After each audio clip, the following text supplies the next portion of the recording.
Après la clôture des inscriptions sur les listes électorales, la deuxième étape qui suit est la période contentieuse pendant laquelle on publie les listes électorales au niveau de quelques institutions. Actuellement, nous nous acheminons vers la période contentieuse.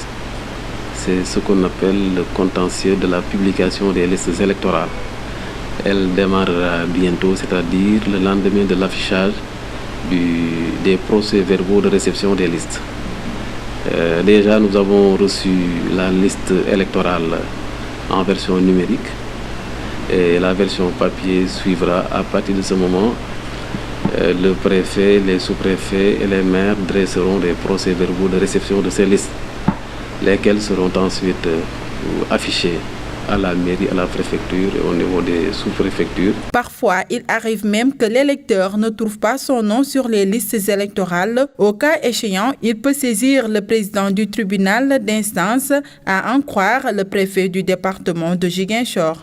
L'électeur qui se présente à la préfecture, à une sous-préfecture ou une mairie pour consulter les listes, s'il ne trouve pas son nom ou s'il constate des manquements, des erreurs matérielles par exemple, il peut saisir le président du tribunal d'instance ou directement d'abord la commission qui a instruit sa demande, donc muni de son récépissé. Vous savez, au moment des instructions, on vous remet un récépissé. Donc vous présentez ce récépissé au président de la commission qui a instruit votre demande pour réclamer le rétablissement alors de vos droits. Si vous n'obtenez pas gain de cause auprès du président de la commission, vous pouvez à partir de ce moment saisir le président du tribunal d'instance, donc qui prend une décision dans les 24 heures.